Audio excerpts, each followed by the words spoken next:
horse competition.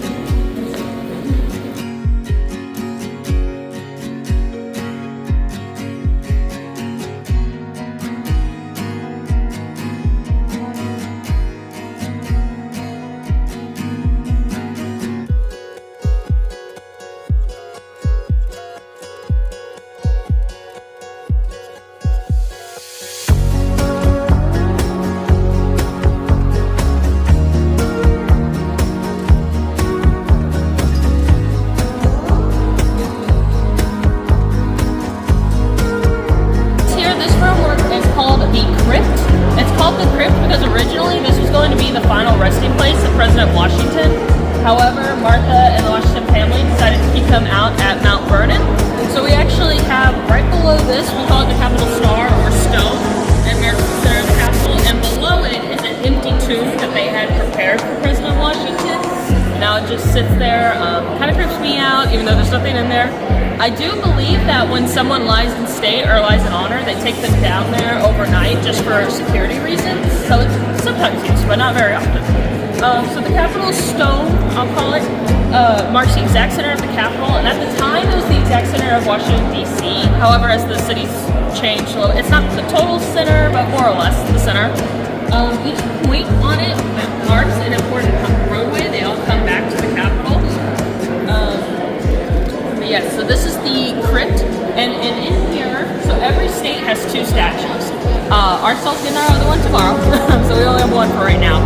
But in here, every state is from the original 13 colonies, including, until tomorrow, our newest statue, which is of Reverend Billy Graham over here.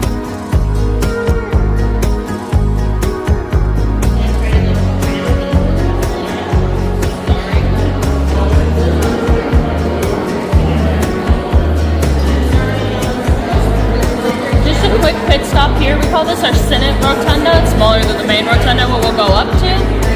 This chandelier here was purchased for about $1,500 from an abandoned Maryland church, and it was restored, made into this pristine piece that we have here. So this is the old Supreme Court chamber. As you can see, it was the active chamber from 1810 to 1860. In this room, some of the earliest, most foundational Supreme Court rulings were made, including this one, such as the Dred Scott decision that was made in this room. Additionally, the fire that burned the Capitol in the War of 1812 started in this room. So most of what you'll see are replicas. However, the justices' chairs, so this was before we had the 9-justice rule, so there would have been anywhere between 5 and 9 justices that would have served in here. The chair closest to us was actually donated back from a former justice's family, because each justice gets their own unique chair that goes with them when they pass away or retire, so this one was donated back.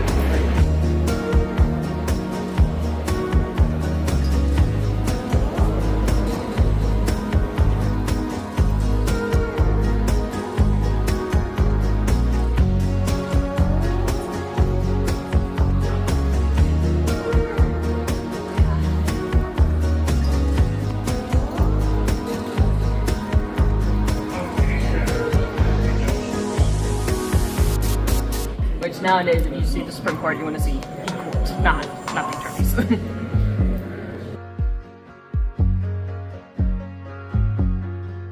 So just here, real quick, you'll see this is a golden replica of the Magna Carta. It was gifted to us in honor of bicentennial from the late Queen Elizabeth in the 1970s. Up on the placard, you can see several of her Queen's Guardsmen carrying it in. This was a very fitting gift. As we know, Magna Carta has the earliest written language of democracy or republic. We're very thankful for the gift. It will be here until the end of time, because the state statues, I forgot to mention that earlier, they can be removed at any time. It's up to the state legislators on when they want to remove or replace their statues. There are a few statues, though, however, or pieces that are owned by Congress, so they won't be removed. This is owned by Congress.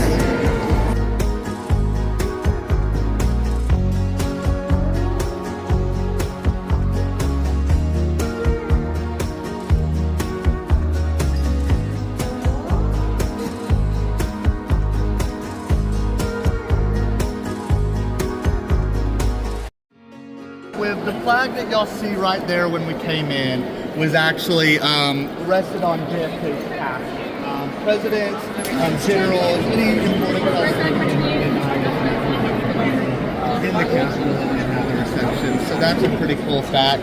The building you see above us is kind of the most iconic. It's actually not the dome you see on the outside.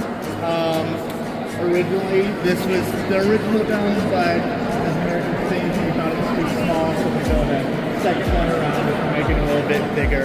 The picture you see up there is called the apotheosis of George Washington. If you look in the middle, you can see George with kind of a purple veil, and then around him are 13 ladies to represent the 13 colonies. And then if you look on the lower rim, you see important aspects of American history represented by Greek Roman goddesses. So if you look to the left, you can see Athena, and Benjamin Franklin creating the Constitution. She's God, wisdom. And then if you look to her left, you can see Poseidon with the trident and the transatlantic cable. So all of those are to represent important inventions in American history. Below it, you can see the frieze. It starts right there. It's supposed to depict all of America's history. So you can see Columbus getting off the boat, landing in America there, and actually going around, encountering Native Americans, different wars, the Civil War. And what's actually interesting, this tree right here, there were 3 artists that painted this. The original artist right there actually fell down. He didn't die, he was on the rope. He was really old at that time, so he gave up on to do it. So his apprentice didn't kill this tree, but they actually didn't calculate how much to paint. So they actually ran out of ideas to paint. So for 100 years, from that tree to Columbus, it was actually blank. So they were trying to figure out what to do there. They eventually did the Wright brothers and the invention of the airplane. If you look down here, these are kind of the pictures I'm sure y'all have seen in your American textbooks growing up.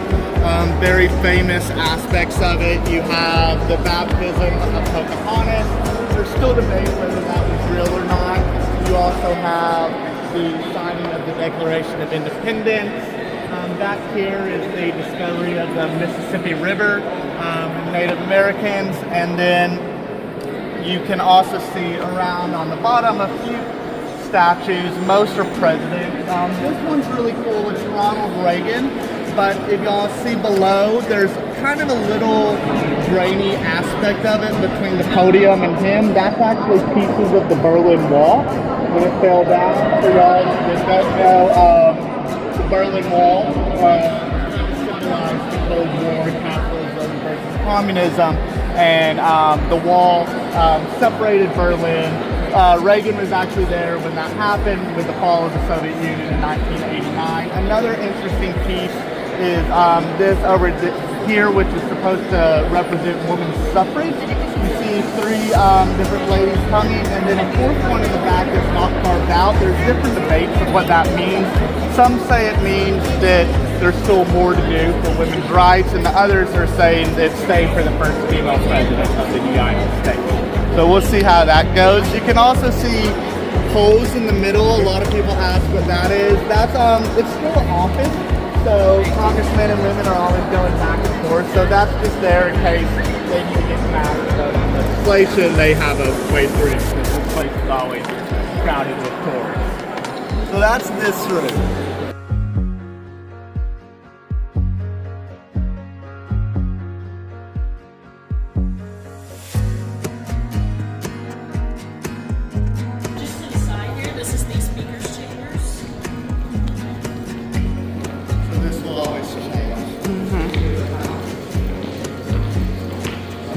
This is where the ceremony was, yeah.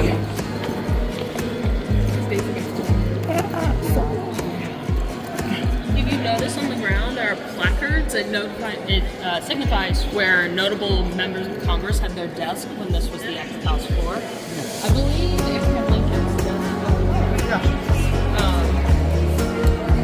we like to share. So one of the most notable is former President John Quincy Adams, because he's the only president to go back to serving in the House of Representatives after his presidency. And actually, so here in the room, it said that there's a whisper spot. I have a really hard time finding it, but I know people can find it. He was known to using that to his advantage. He would take naps at his desk to hear the other side of the aisle. And actually, one day he suffered a stroke, and no one noticed because he always had his head down.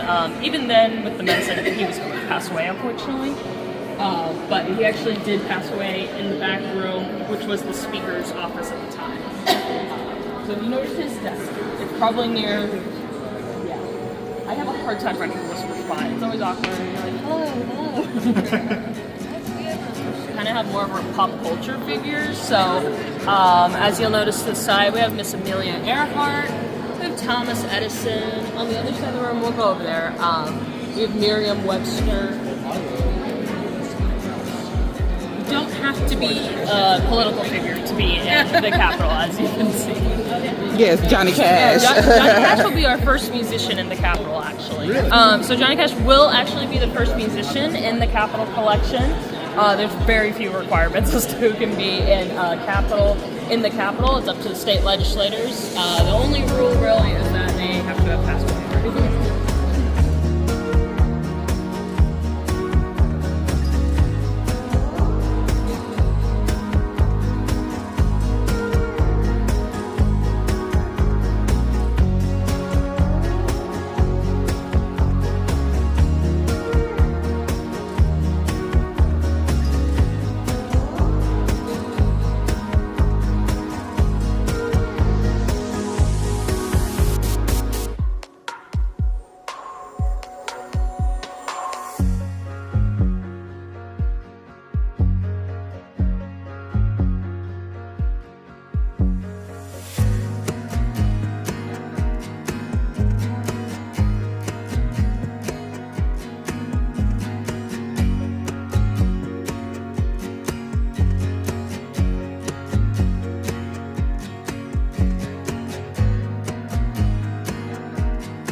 Thank you all for being here tonight to help us celebrate the unveiling tomorrow of the first musician into the National Statuary House collection, Arkansas's own Johnny Cash, by artist Kevin Cressy.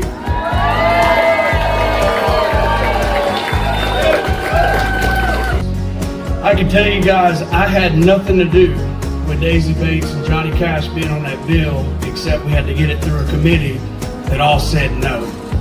And it took us a couple of tries, and we finally did get it done. And we couldn't have done it without Matthew Shepard walking through the room. Now, I don't know what he does when he walks through a room, but it worked. And I couldn't tell you how much proud I am to be the member of the House of Representatives that represented my original district with Kingsland, Arkansas, and Hudding, which was the birthplace of Daisy Bates and the birthplace of Johnny Cash. So it means a lot to be the guy that represents the birthplace of the two statues. That's pretty good. That was pretty good. And so this was not just something where we just rubber stamped anything. This was vigorous debate, and you can imagine through the history of our state, so many Arkansans that would have been worthy. But I think that ultimately the legislature and all those that worked on this in settling on Daisy Gatson Bates and Johnny Cash made the right decision. You know, when I think about Johnny Cash, I think about someone who spoke from the heart. I think about someone who overcame adversity. I think about someone who embodies a redemption story in many ways. And in many ways, there are so many that we can think of, even in this room and across the state of Arkansas, that is their story just the same. And I know that that's the story for many Arkansans, for many Americans, and in fact for many around the world that have come to enjoy his music. And there was a lot of people, there was a lot of debate, as you heard. Senator Dave Wallace came up to me and he said, "Hey Bart, I think it's got to be Johnny Cash." And I said, "Well, hey, have you thought? Look at all these other names that people are submitting. There's all these other great names." And he said, "Well, look, Bart, it has to be Johnny Cash because Congressman Rick Crawford says it has to be Johnny Cash." And I was like, we don't have to do what a congressman says. And it turns out, we do. Statutes that we've unveiled at this Capitol and this bill that we passed is nothing. and could be nothing without this guy right here. And we can't clap enough, and you can't holler loud enough what this guy's done right here. Thank you, Shane. Thank you. This has been one of the highlights of my time of being elected as Secretary of State. This is something that will remain for future generations to come and remember the heritage of Johnny Cash. I mean, he was more than a singer. He's an icon because of his life story. His life, when you look at his life, he really represents all of us because we've all made mistakes. We've all had to come back and seek redemption.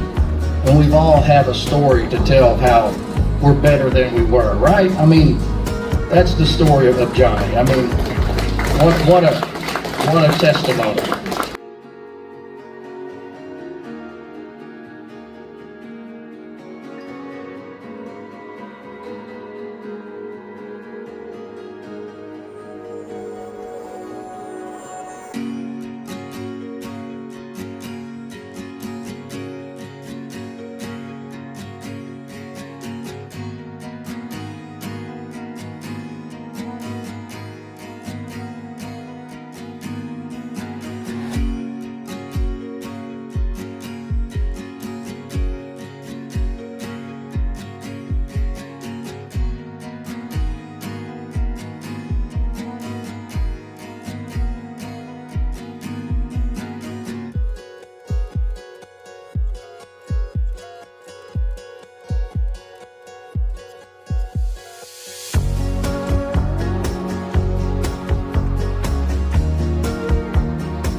his wife, from Paris in 1780, John Adams said, "I must study politics and war, so that my sons may have the liberty to study mathematics and philosophy.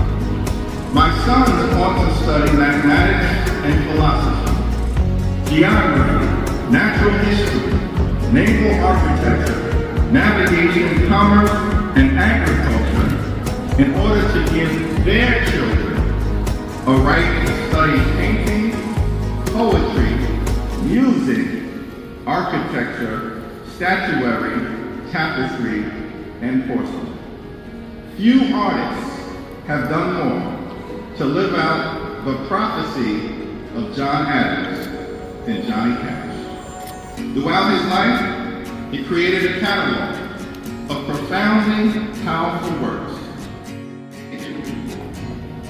Before Jay-Z dropped the Black, hip-hop supergroup NWA wore black LA Raiders baseball caps, while the pioneering heavy metal rock band Black Sabbath emerged on the scene. Johnny Cash was the man in front.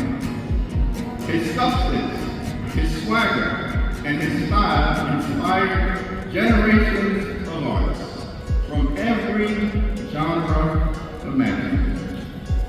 More importantly, however, Johnny Cash was a one-man music ministry whose lyrical theology closely connected, it appears, to the gospel of Matthew, chapter 25, verses 35 and 36. For I was hungry and you gave me something to eat. I was thirsty and you gave me something to drink. I was a stranger and you invited me in. I needed clothes and you clothed me. I was sick and you looked after me. I was in prison, in full sin, and you came to visit me. Johnny Cash told us in his lyrics that he wore black for the poor and the beaten down, living in the hopeless, hungry side of town. He elevated the stories of the least, the lost, and the left behind, inspired us to do better, and made clear that regardless of one's station in life, we're all God's children. Born in Arkansas during the Great Depression to a family of sharecroppers, he lived a rugged life and learned the importance of family, the land, and all life matters. Through his commendable service in the Air Force, as well as blue-collar jobs in the factory and working as a salesman, he lived a quintessential American experience. Flying during the music scene in 1955, he possessed a unique voice, and his music had a magnetic quality that resonated with working people all throughout America, a style that continues to reverberate 70 years later. Bob Dylan once remarked that when you listen to Johnny Cash, he always brings you to your senses. He rises high above all, and he'll never die or be forgotten, even by persons not born yet, especially those persons, and that is important. Snoop Doggy Dogg put it differently. He called Johnny Cash a real American gangster. That's a compliment from Snoop Doggy Dogg. What a life, what a legend, what a legacy. Johnny Cash was a man of resilience and American exceptionalism. He was a true American patriot. Johnny Cash's story is an American story, and this statue will forever cement his incredible consequential place in the American journey.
Ladies and gentlemen, the Honorable Sarah Huckabee Sanders, Governor of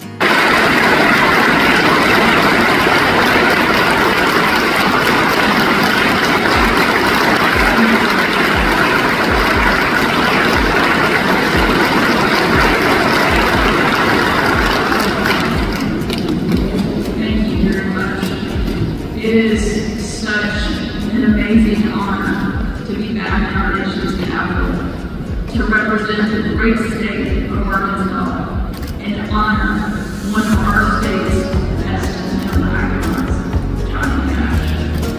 Thank you to Arkansas's congressional delegation, no offense to the rest of you, but I think we have the best in the country.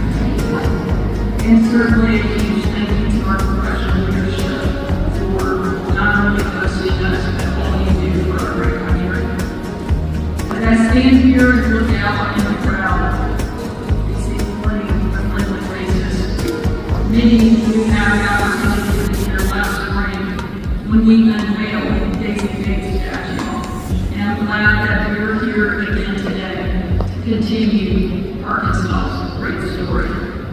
Many of you probably know that I grew up in politics, but what you may not know is that I also grew up in a musical family. Unfortunately, none of that was passed down. His most famous line was "Old Man in Black Bravado. I shot him in a window just to watch him die." But Johnny Cash also used to say that he was two people. Johnny is the nice one. Cash causes all the trouble. It's not hard to imagine that he too looked out at that prison crowd and saw a version of himself staring back. Johnny Cash was open about the struggles and the triumphs in his life. He was a hymn-singing Christian. There were also times when he wrote and he felt like a walking vision of death. And it didn't contradict his image. It was his image. Cash's birthday hymn was called the I Walk the Line. In an era when most musicians' images were carefully curated, he was open about straddling the border between clean-cut Johnny and cast-down Cash. When so much in today's world is fake, Johnny Cash was very real. Not long ago, I had the opportunity to tour Cash's childhood home in Arkansas, where I saw the crematoriums where his parents raised their 70 I saw the field where Johnny and his family worked, picking cotton and singing church music. It was an unspectacular childhood, the same as thousands of other kids and thousands of other little farm houses all across the Delta. But it's what makes Johnny Cash so special. Millions of Americans look at him, look at his career, look at his success, and still say he is one of us. Johnny Cash walked the line. It wasn't a straight line, much more like the Arkansas.